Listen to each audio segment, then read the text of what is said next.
Thank you so much అండి ఇక్కడికి విచ్చేసిన వాళ్ళందరికీ. యాక్చువల్గా ధమాకా లాస్ట్ డిసెంబర్ 23న రిలీజ్ అయింది. కానీ వెనక పోస్టర్లు వీడియోలు ఎదురుగా శ్రీలీల రవితేజ గారు వీళ్ళని చూస్తుంటే మొన్న 23 రిలీజ్ అయినట్టుంది. ఈరోజు సక్సెస్ మీట్ జరుగుతున్నట్టుంది. నాకైతే అంత హ్యాపీగా అనిపించింది అనమాట ధమాకా వైబ్స్. అంటే రవితేజ గారికి ఆయన స్టైల్ ఆఫ్ ఎంటర్టైన్మెంట్ కరెక్ట్ మీటర్లో పడితే ఆడియన్స్ 100 కోట్ల కలెక్షన్స్తో ఆశీర్వదించారు. అలా అని ప్రతిసారి ఎంటర్టైన్మెంట్ మూవీసే చేయడం కూడా బాగోదు. అందుకే రవితేజ గారు ఆయన కొత్తగా ప్రూవ్ చేసుకోవడానికి ఎప్పటికప్పుడు డిఫరెంట్ స్టోరీస్ సెలెక్ట్ చేసుకుంటూ ఉంటారనమాట. కొంతమంది అన్న ప్రయోగాలు వద్దన్నా మాకు ఎంటర్టైన్మెంట్ మూవీస్ కావాలన్నా అని రాస్తుంటారు. భయ్యా ఆయన ప్రయోగం చెయ్యకపోతే లవ్ ఫెయిల్యూర్ అయిన ప్రతిసారి నువ్వు స్టేటస్లో పెట్టే నా ఆటోగ్రాఫ్ లాంటి మూవీ వచ్చుండేది కాదు. ఆయన ప్రయోగం చెయ్యకపోతే నువ్వు బాధల్లో ఉన్నప్పుడల్లా ఇన్స్పిరేషన్ కోసం నువ్వు చూసే నేనింతే లాంటి మూవీ వచ్చుండేది కాదు. అసలు కొత్త వాళ్ళతో ఎందుకు లేని ఆయన ప్రయోగం చెయ్యకపోతే హరీష్ శంకర్ గారు, బాబీ గారు, మల్లేని గోపీచంద్ గారు ఇలాంటి డైనమిక్ డైరెక్టర్లు వచ్చుండేవాళ్ళు కాదు. అసలు ఆయనే ప్రయోగం చేయకపోతే ఈ ఇండస్ట్రీలో చాలామంది అసిస్టెంట్ డైరెక్టర్లుగానే ఉండిపోయేవాళ్ళు, చాలామంది అసిస్టెంట్ కెమెరామ్యాన్లుగానే ఉండిపోయేవాళ్ళు, చాలామంది అసిస్టెంట్ మ్యూజిక్ డైరెక్టర్లుగానే ఉండిపోయేవాళ్ళు. ఆయన ప్రయోగం చేశాడు కాబట్టే వాళ్ళు ఏదో ఒకటి సాధించారు, వాళ్ళ టాలెంట్ని ఇండస్ట్రీకి చూపించారు. అలా రవితేజ గారి ప్రయోగం ఉపయోగంగా మారిందే తప్ప ఏ రోజు ఎవ్వరికీ ఏ నష్టం కలిగించలేదు. థ్యాంక్ యూ అన్న. మీరు ఆయనకి అంటే రవితేజ గారు అంటే ఒక తరాన్ని ఎంటర్టైన్ చేసిన వ్యక్తి మాత్రమే కాదు, ఒక తరాన్ని ఇన్స్పైర్ చేసిన వ్యక్తి. ఆయనకి కృష్ణానగర్ కష్టాలు తెలుసు, జూబ్లీ హిల్స్ రిచ్ లైఫ్ తెలుసు, కిందన్న వాళ్ళని పైకి లాగడం తెలుసు, అలా అని పైకి వచ్చిన వాడు ఎవడైనా పొగరుగా ఉంటే ఆ పొగరు దించడం తెలుసు. అలాంటి వ్యక్తి మా రవితేజ గారు. అంటే ఉన్న ఊరిని కన్న తల్లిదండ్రులని వదిలేసి వచ్చి ఇక్కడ ఒక పూట తిని ఇంకో పూట తినక పేపర్ల నిండా కథలు పెట్టుకొని బుర్ర నిండా ఆశలు పెట్టుకొని సగం కాలను కడుపుతో తిరుగుతున్న ప్రతి ఒక్కరూ, అలాంటి అవకాశం కోసం తిరుగుతున్న వాళ్ళందరికీ అందుబాటులో ఉండే ఏకైక హీరో రవితేజ గారు. ఆయన ఉండడం వల్లే వాళ్ళ కళలన్నీ సాధ్యం అవుతున్నాయి అన్నమాట. అలాంటి రవితేజ గారితో ఈ ధమాకా సినిమాలో వర్క్ చేయటం నాకు నిజంగా చాలా చాలా చాలా హ్యాపీ అనిపించింది. ఈ ధమాకాలో నాకు అంటే సినిమా అయిపోయిన తర్వాత నేను కూడా గుర్తుండిపోయానంటే అలాంటి క్యారెక్టర్ నాకు రాసిన ప్రసన్న కుమార్ బెజవాడ అన్నకి థ్యాంక్ యూ. అలాగే ఆ క్యారెక్టర్ని అంత బాగా తీసిన నక్కిన త్రినాథరావు అన్నకి థ్యాంక్ యూ. దాన్ని ఎంకరేజ్ చేసిన రవితేజ అన్నకి, అలాగే ఇదంతా కుదిరి ఈరోజు దాన్ని 1 year సెలబ్రేషన్ చేసుకుంటున్నామంటే దానికి కారణమైన పీపుల్ మీడియా ఫ్యాక్టరీ వాళ్ళకి కూడా థ్యాంక్ యూ సో మచ్. అదంతా జరిగింది అంటే కారణం పీపుల్ మీడియా ఫ్యాక్టరీనే. ఇంత పెద్ద సక్సెస్ జరిగిందంటే థ్యాంక్ యూ సో మచ్. అలాగే లాస్ట్ డిసెంబర్ 23 కదా ధమాకా రిలీజ్ అయింది.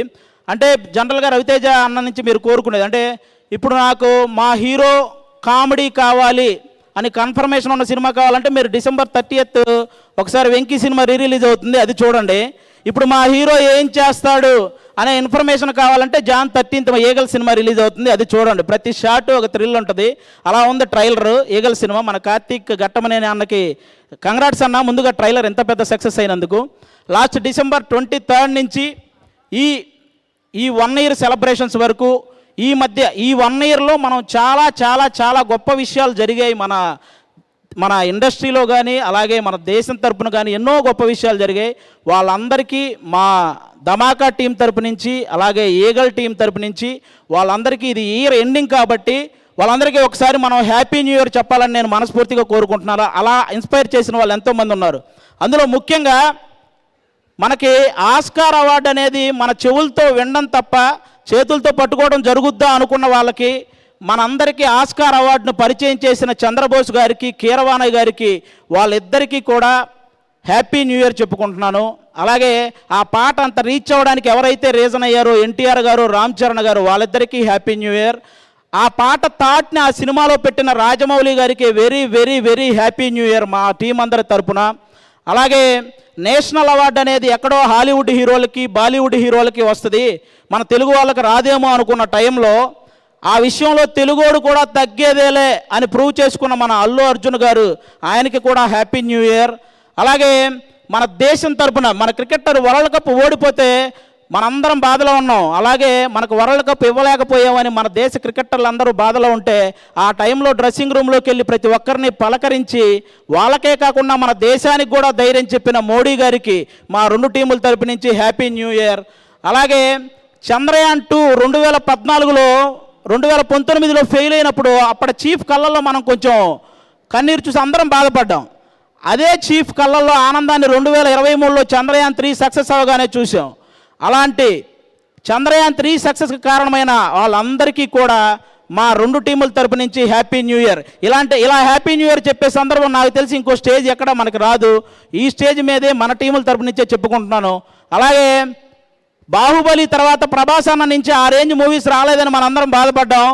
ఇప్పుడు సలార్ సినిమాతో ఫ్యాన్స్ ఆకలిని బాక్స్ ఆఫీస్ ఆకలిని ఒకేసారి తీర్చిన ప్రభాస్ గారికి కూడా హ్యాపీ న్యూ ఇయర్. ఆయన కూడా మంచి సక్సెస్ని అందుకున్నాడు. ఈ సక్సెస్ సెలబ్రేషన్స్లో ఆ సక్సెస్ గురించి మాట్లాడడం కూడా చాలా హ్యాపీ అనిపిస్తుంది. అలాగే ఈ స్టేజ్ మీద ఇంకా ఎన్నో గొప్ప విషయాల ద్వారా మనల్ని ఇన్స్పైర్ చేసిన వాళ్ళందరికీ హ్యాపీ న్యూ ఇయర్. ముఖ్యంగా మీరు ఈ ధమాకా సినిమా సక్సెస్కి వచ్చిన మీకు, అలాగే ఈగల్ సినిమా జాన్ 30 రిలీజ్ అవుతుంది, జాన్ 13th. మీరందరూ ఆ సినిమా చూసి కూడా ఎంజాయ్ చేయాలని మనస్ఫూర్తిగా కోరుకుంటున్నాను. అందరికీ thank you so much. Raviteja అన్నకు వన్స్ అగైన్ థ్యాంక్ యూ అన్న. మీతో ఇంకా వర్క్ చేయాలి. థ్యాంక్ యూ సో మచ్ అన్న. Thank you. అలాగే ఈ వేదిక మీద అందరినీ కవర్ చేసిన మీకు కూడా happy new year. Thank you so much. So మీరు ఇక్కడే